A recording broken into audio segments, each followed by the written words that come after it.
Hello and welcome to the conversation. I'm Ishan Russell. Well, India is the first team that has qualified for the semi-finals. Team India has been quite consistent, and so India has been doing phenomenally well. Well, there have been a few upsets. Australia, with one-time reigning champions of cricket, are really struggling in this tournament. And what else has been happening in this tournament? Well, we'll talk to Sanjeev Singh. He's a cricket analyst. He joins us in our studio. Thanks very much for coming into the conversation, Sanjeev.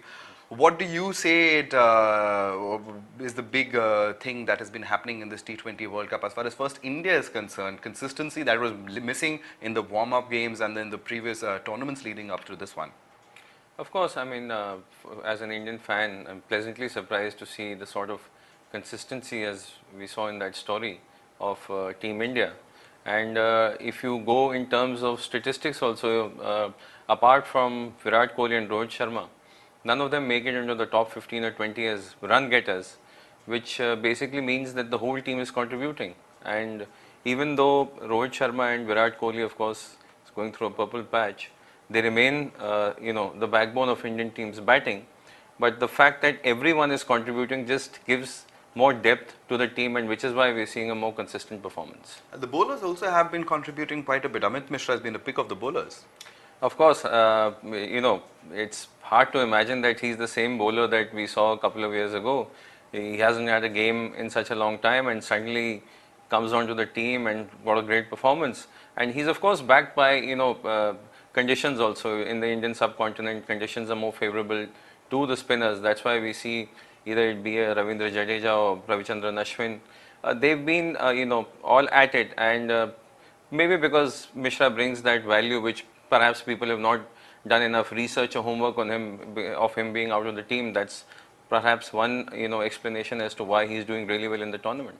Yes, leg spin is perhaps something that was almost considered a dying art. I mean, we have the greats like Shane Warne, Kumble, all leg spinners, but then the off-break bowlers have dominated. So perhaps the resurgence of the leg break? Perhaps too early, I would say, because the format is such that novelty value is the thing that's going to get you wickets, and not much homework perhaps being done. Now, I guess now all the teams must be doing their homework on him because India's already qualified. But if he does continue with that form, yes, it'll be a good indication for leg spinners, and the message will be loud and clear for them. All right, let's also tell our viewers that you can join in the conversation, indiapostlive.com. Just log in over there, post your video comments, we'll get you into the conversation. If you have a Twitter handle, tweet about what you think India's been doing well in this tournament, and what else do you think about the T20 cricket tournament that is on in Dhaka, Bangladesh right now. Sanjeev, coming back to you, as far as MS Dhoni is concerned, despite the problems that he's been having over here in India, especially with the Chennai Super Kings and his involvement in the India Cements and all the ongoings in the BCCI, Mr. Cool certainly has kept his cool and has made his team perform. Without him, India will certainly seem to be floundering. Yeah, in fact, that's a pleasant surprise, because even in the Asia Cup, we saw that India, although got home and lost in the finals, but we could see, we got that sense that that Dhoni touch is missing. But here, it's been a clinical finish in all three games, and his contribution, I mean, he's just become the highest wicket keeper, in terms of dismissal. So that just goes to show his contribution to the team. All right, MS Dhoni perhaps is the big difference, and let's go across to a viewer now. Surendran joins us from Delhi. Surendran, thank you very much for coming in. Your comments on Team India's performance, and do you, as cricket enthusiasts, hope that they win consistently as they have been doing? Certainly, I wish they continue to keep winning. Today's performance, of course, was a very pleasant surprise, building on the last couple of wins. And the worst part, the best part is that it is despite all these scandals, which have affected Indian cricket. And I'm very happy to see Dhoni himself performing, reasonably well in this tournament. That's really great. All right, your pick of the players as a fan, who do you think has been the difference as far as Team India is concerned? I would definitely put my money on Virat on that. Virat Kohli certainly is in the form of his life, Sanjeev. Yes, but I would also like to add, Yeah, go ahead. Mishra has also done wonders. Yes, we were just talking about Mishra, but Virat Kohli, Sanjeev, we want to come in on him, and he's been the great consistent performer. Many are touting him as the next Sachin Tendulkar. I mean, he's been in a purple patch for a very long time. Of course, but I'd like to tell Mr. Surendran that you're betting on just the right horses, you're not going to make much money because the anyway is doing well. The art is in putting your money on the dark horse. That's right, because Uh, the odds are but anyway favoring Virat. yeah, but of course we've seen Virat Kohli is just going. He already has 19 one-day centuries to his name, and he's just about 25. None of them, be it Tendulkar or Saurav Ganguly or Dravid, had so many centuries. So one would just wish him all the best, and if he carries on like this, I'm sure after 10 years, Mr. Surendran will definitely make some money on him. All right. I want to talk about the minnows because the minnows have been pulling a few surprises. I mean, Bangladesh has been inconsistent, but who expected Netherlands to give such a fight? Netherlands, if you go through the performances in 6 games, the top 2 run getters in this entire tournament are from the Netherlands. Even in bowling, they're in the top 5, 2 of the bowlers. So perhaps it's just 2020 is. Is it the format of the game that allows some players to perform exceedingly well because it's such a short time that a few balls here and there and it could completely change the game? Yeah, it's not just talent, but it's also your fitness and your mental toughness that comes in. It's only 20 overs, and whoever puts in the best can extract maximum mileage, and that's why we see the Dutch, even Bangladesh to some extent has been playing. Nepal also has had a couple of wins to their name in those round robin matches. So I guess it's a good sign for cricket that we have these teams coming and actually giving a scare to the well established teams. Yeah, Surendran, what would your take on be that? Yeah, go ahead. A word here. If you remember, there was this AstroTurf which came into hockey. Until then, the Asian teams, especially Pakistan, India, they were supremos. They were number one where hockey was concerned. But the moment AstroTurf came in, these European teams, Australia, Netherlands, Holland, they started getting more and more championship trophies in hockey. That is, I think it is the same phenomenon which is happening here. T20 demands a lot from you physically and mentally, and these teams, these players are very well equipped for that kind of game. Unlike Test cricket, where it's spread over 5 days. Alright, and it has been a tournament of upsets. I want to talk about the defending champions over here, the West Indies. The West Indies pulled off an impressive win against Australia, and Chris Gayle was really on fire that day, and James Faulkner would be very upset for lighting that fire. Of course, and the Gangnam Style dance was full of aggression. I mean, you could see that ever since Darren Sammy hit that 6, he threw his bat away. We saw Dwayne Bravo throwing away his gloves. And in fact, there was a shot when the 6 went, we saw Chris Gayle actually doing that fist sign, and then he fell off because he was so excited. So definitely, I mean, these are the scenes, the emotions that actually make up cricket, and that's what we saw. But there was some sort of verbal spat between Darren Sammy and James Faulkner, and I think what Sammy said in the end, it always feels good to hit a guy out of the park who talks too much. So I guess that is a message for James. Hit a couple of fours, then the confidence level of the batsman goes up. So right now when West Indies goes into a match, the confidence level of the players is definitely going to be higher than the other team's confidence because they've just beat one of the best teams in the side, and that too a thrilling win, and especially when the chips were down, 12 runs in 1 over and 2 sixes. Hats off to Darren Sammy. Hats off to Darren Sammy, certainly. Let's also get in a few of the comments that have been coming in on our website. Well, Mahinder Singh writes in from Bhopal saying that as far as India is concerned, well, they are most consistent and all we needed was Dhoni to bring the magic back. Well, that certainly seems to be the case. Also, Rakhi Mishra writes in from Lucknow saying that as far as the Indian team goes, there can be no other winner but India. India is the best team in the world. So we have a lot of passionate fans coming in. But Sanjeev, talking about Australia, what's happened to them? I mean, they were world champions, they were unbeatable at one stage, and the team just keeps going down. Too many conflicts within the team also? Yeah, I think it's more, too many cooks spoil the broth, and that seems to be happening. Each time you see a different format, you will see a totally different team. One day is different, test matches different. And as far as consistency, apart from Glenn Maxwell, we haven't seen anyone actually fire. Bowling also seems to be lacking. I mean, if they had someone like a Mitchell Johnson, I'm sure the team, the performance would be different. But I just think, they need a little bit more time to gel together as a winning unit. And that's why, perhaps India seems to have the edge over other teams when it comes to, the finishing stuff in the smaller format. The confidence that perhaps Mahendra Singh Dhoni gets to the team can't be underrated. He's supposed to be one of the best finishers in the game, one of the best brains in the game, and what more? He got a break in the middle, didn't play the Asia Cup, so he must be like he was totally prepared for this game. Of course, he didn't see, it must have affected his mental balance when all that news about the IPL and we heard the lawyer from the other side say that he also could be involved to some extent, but we've seen that he has not let that affect his game, and that shows his mental strength. That is where I think he scores over the other captains. All right, I want to talk about the consistent chokers that have been on the World Cup stage, and that is, of course, South Africa. I mean, it was heartbreaking what happened to them in the '99 World Cup, and this time around, they didn't choke. Dale Steyn managed to produce a fabulous final over to take South Africa through. So the South Africans still in the game as they are in every tournament. A tough side to beat. Of course, but then again, you see, if there is a India versus South Africa game, I'd put my money on India simply because of the fact that you have someone like a Dhoni who's totally cool under these circumstances.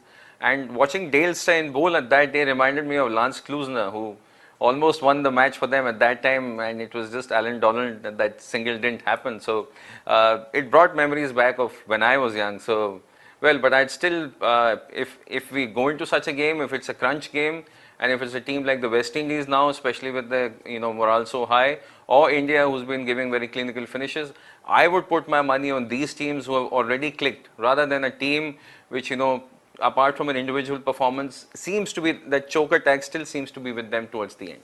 All right, the choker tag seems to be with them, but as far as Sri Lanka is concerned, Sri Lanka haven't been chokers that much. I mean, they've been pretty consistent all through and through. They lost a match in this tournament, but then you can never rule the Lankans out, can you? Well, if you talk about talent, Sri Lankan team will be somewhere up there. They have a good mix. They have a good mix of senior players with younger players, and that seems to be doing well for the team, because when you have that senior junior combination on the team, then it's very easy to guide the juniors as to how to go about it, and that perhaps is one of the factors that why we see that the talent utilization in the Sri Lankan team seems to be optimum, even though they may have lost a game, but one definitely can't rule them out. All right, we also have another Skype caller coming in. Shobha joins us from Noida in the National Capital Region of India. Shobha, thank you very much for coming in. What would your take be on Team India's performance first? Let's talk about your favorite team. Is it India or is it any other team that you're backing in this tournament? Well, as far as I've seen India play in this edition of the World Cup, it's looking good there. The team is gelling well, and I hope the man with the Midas touch, Dhoni, will bring back the cup to India. And I have a question for the expert in the studio. Sure, go ahead. It's a fun question. So I have three options as well. So the question is, what is driving Dhoni this time? Is it the brief vacation he has had in between? Or is it the anger to slam his critics who said that he was also responsible in the fixing scandal? Or is it the LED stumps? The new edition, the new LED stumps, which are equivalent to an iPhone, I suppose, iPhone 5. The cost of each stump and bales, those LED ones. So yeah. Sanjeev? Well, my answer would be it's none of the three. What is driving Mahendra Singh Dhoni these days is the new Hellcat, the bike that has come. So yeah, but on the serious note, of course, he has a point to prove, and with these kind of allegations doing the rounds, and we've seen Mahendra Singh Dhoni take a couple of TV stations to the courts on this issue. So it just perhaps brings in more of that feeling to try and just go out there and tell the people that if as far as cricket is concerned, as far as managing a team is concerned, you have the records to show that we have not had a more successful captain perhaps in the history of the shorter format of the game than Mahendra Singh Dhoni. Yes, certainly that is true, but I want to talk about the LED stumps. They certainly seem to be exciting, and with the game innovating, new audiences coming in, you have countries that weren't traditionally that good in cricket or were never big performers getting more and more consistent. So cricket, in a sense, is turning out to be a winner with this tournament. Of course, if you look at the format, I mean, someone like a Shobho is like stuck with the LED lights on the stump. So people will come and see, oh, what's this new thing that's happening? And if you see the whole format of the game, it's basically designed in such a way where you can insert commercials, show replays, take your breaks and monetize them to almost perfection. Now, as we see, as the earlier caller, Mr. Surendran, was saying about hockey, even the hockey league has adopted that, where you have smaller formats, and instead of just 2 halves, you have 4 halves, and before every penalty corner, you're going to get a 45-second break, which can be used for advertisements and stuff like that. So cricket is already about 20 years ahead of all these other sports, and these small innovations just bring in those few people more, and that's what keeps the game exciting and more relevant. All right, it certainly has been a very exciting tournament. But Shubho, coming back to you, your pick from other than India, who do you want or who do you think can really upset Team India if perhaps they manage to reach the final? I believe Australia or South Africa. Both have always been a good unit, and yeah, the two toughest competitors India has to face are South Africa and Australia. Well, South Africa is certainly there in the reckoning. Australia certainly is down in the dumps, but we'll hope both of them the best of luck. Sanjeev, coming back to you, as far as the cricket tournament goes so far, this T20 World Cup, it has seen its share of upsets, and that is something that is being seen more and more consistently. We talked just about the fact that cricket is expanding and this newer format has changed things. But do you think perhaps the physical fitness of players is something that has come as a paramount or a parameter that could perhaps change the game in the near future? You look at the cricket uniforms now from the previous months, maybe about 2 years ago. Now they're all skin tight. I was watching the game between South Africa and England, and sorry, South Africa and Australia, and skins are in. You look at any of the 2020 games now. Every cricketer is as chiseled as any other bodybuilder or fit guy. Sorry, Greek gods. Greek gods, yes, Greek gods with a V shape. So that has definitely come in. It has changed. Earlier there was just a Jonty Rhodes or a Azharuddin or a Ajay Jadeja, but now it's totally all changed. 11 players seem to be that. Amit Mishra is only the weak link in the Indian fielding unit, and he's been picking up wickets consistently and keeping the runs down. Shubha, final comment from you. I would ask you to pick your favorite player, not from Team India, but in this tournament, your favorite player, and why? Dale Steyn, as always, Why? for his magical spells. Yes, that certainly is true. Dale Steyn is also in a big purple patch right now. Shubha, thank you very much for coming in, and we hope you continue to join the conversation in the near future. Well, Sanjeev, coming back to the tournament as it stands right now, which teams do you see qualifying for the semi-finals? India's, of course, qualified. Well, I would say, going by the performance, it should be India, West Indies, maybe England perhaps, and South Africa. These are the 4 teams I'd put my money on to make it to the last 4. Of course, Australia has already lost 2 games, so the odds are stacked against them. But out of these 5, it could be anyone's game. All right, let me just remind our viewers that, of course, you can also decide who you think can win this tournament, can be the game changer for this. Tell us your views, share with us on indiapostlive.com. Log in, post your video comments. We'll of course love to have you on the we'd love to have you in on the conversation over here. The Twitter handle is of course there. You can log on to Twitter and tweet to us about your favorite teams, favorite performances, favorite players. Hashtag IndiaPostLive is the hashtag for that. So come join in the conversation. Sanjeev, now let's talk about the format, and it's a great format, T20. Everybody is loving it. Everybody is watching it. Has cricket completely evolved? Is this the future of cricket, and where do we see cricket headed from here? Because there aren't that many teams that want to play test matches. I mean, with the Dutch, for example, I mean, the Bangladeshis have a test status, but they're being beaten easily, and teams like the Netherlands are excelling in these formats. So is it T20's complete takeover of cricket?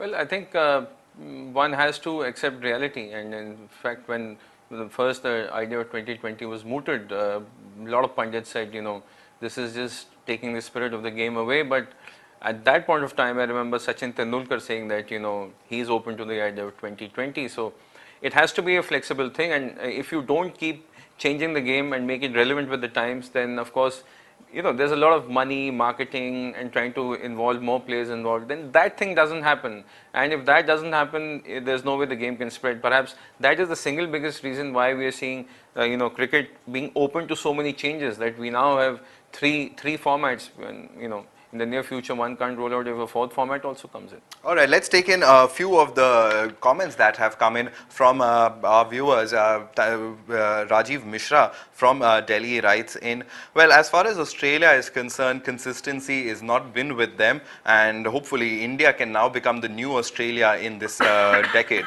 Also, Devanshu Singh from Delhi writes in that it is Dhoni that is making the difference, nobody else. When Dhoni wasn't there, India wasn't winning.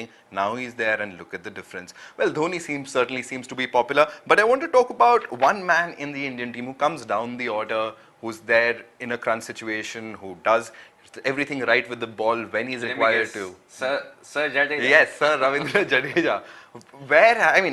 He's been such a consistent and such an asset. I mean, there was a time when 4 down, 5 down, the Indian tail would start, and now we are batting down to number 7, number 8. Well, you see, one of the jokes that was doing the rounds was that the reason why Dhoni is so successful is because Sir Ravindra Jadeja is in the team. So, of course, he's a vital cog in the team. He's a big hitter, good spinner of the ball, great fielder, young, positive. So all that adds to it, and these are the kind of players that we've been looking at. India has not had a genuine all-rounder in the recent past, and that's why we were lacking in the shorter format of the game. Look at someone like Jacques Kallis. He was perhaps the last genuine all-rounder that we saw. We've seen a couple of English youngsters come, but they played only on the test side. So India is very fortunate to have someone like him who can do both things. And we've seen him, apart from a couple of games, but he's really been consistent. He may not get huge runs, but the strike rate will be good. He may not get too many wickets, but he'll keep the run rate in check. So that way, he's just a vital cog in the wheel for the team. Absolutely, and the way he bowls his overs, the speed that which with the batsman is completely unprepared. I mean, he's always taken almost off guard. We also have another viewer coming in, Vinayak Dutt joins us from Delhi. Vinayak, thanks very much for coming in. Your comments as far as the T20 World Cup goes, the performances till now. I guess the Minos, the affiliated and the associated teams, they got their first opportunity to play at this level. I guess the all credit goes to the Bangladesh, who dared and accepted the challenge that though they are hosting this tournament, but they like to come. They like to earn their place. They like to come to the tournament after qualifying. So that is the primary reason we got to see Nepal, and UAE, Afghanistan, teams like that to feature. And it was wonderful to see how the Afghan bowlers and the Netherlands especially, how they performed.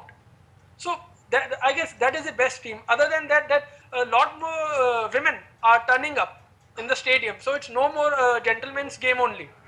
Yes, that certainly, T20 has been the big change. I mean, it's become a family outing. We've seen with the IPL in India, and we've seen with various T20 World Cups, the number of and the kind of spectators that are coming in, that demographic certainly has changed. Of course, I mean, we heard Shobho talk about the LED stumps.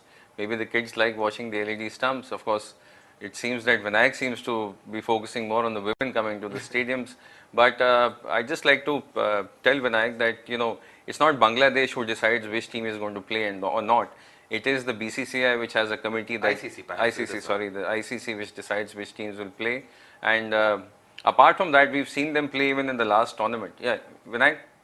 I just like to make a point. Like, I'm not saying that Bangladesh. It's all about that is a point that the international organization decides. Like FIH decides. If for example, if we take the example of hockey, India has hosted Champions Trophy and lot many other tournaments. But India got the right to participate in those tournaments just because they were hosting them. Bangladesh preferred to earn their position. They preferred to earn their place. They did not bang upon like what India does in hockey. So I'm just crediting them All for right. their Credit to Bangladesh. They've been great hosts. Certainly, that credit goes to them. Thank you very much for joining in the conversation, Vinayak. We hope to have you back again very, very soon. Also, Sanjeev, Bangladesh is the host, and Bangladesh has seen a lot of tournaments happening there of late in the subcontinent, and they've been great hosts, great audiences over there, great spectators, love their cricket. Of course, I mean, I think the sort of situation that we've seen in both Pakistan and Sri Lanka, the instability factor, I think that has helped Bangladesh to a lot of extent. And the point that Vinayak was making, that they're playing through the round robin games for Bangladesh, is also a good marketing strategy, because when the home team plays, the crowds come in, and that perhaps could be one reason why Bangladesh also agreed, because they also want to get big wins when they're playing on their home turf. So Bangladesh, great hosts, and I've personally been to Bangladesh about 15 years ago, and they really are crazy about cricket. I mean, it's just like India. So perhaps that is also a big reason why we see Bangladesh going out of the way to host these tournaments, and play the role of what India does as great hosts. All right, the final comment, Sanjeev. I won't ask you which team do you back to win, because I know your answer to that one. That's, of course, India. But in case India doesn't, who does? And who would you pick as a player of the tournament given on performances till now? I would pick the West Indies, and not one player but two, between Darren Sammy and Chris Gayle. Chris Gayle can take the game away at any given point of time. He just requires to be present there on the field. And with the kind of finishing that we are seeing Sammy do right from the last World Cup in 2012, so I would put my money on the West Indies. Well, West Indies are the defending champions, and let's see if the West Indies meet India again in the semi-finals or the finals. We'll have to see how that turns out as far as the further matches are concerned. Well, on that note, we'll be wrapping up the conversation, but do remember, you can join in the conversation. Just go to indiapostlive.com and post your video comments or your comments over there. Our Twitter hashtag is #IndiaPostLive. So on Twitter, just write what you feel about the T20 cricket tournament or any other subject that you want to talk about. #IndiaPostLive to it, and of course join in the conversation. Well, thank you very much for joining in. The conversation, of course, continues right here.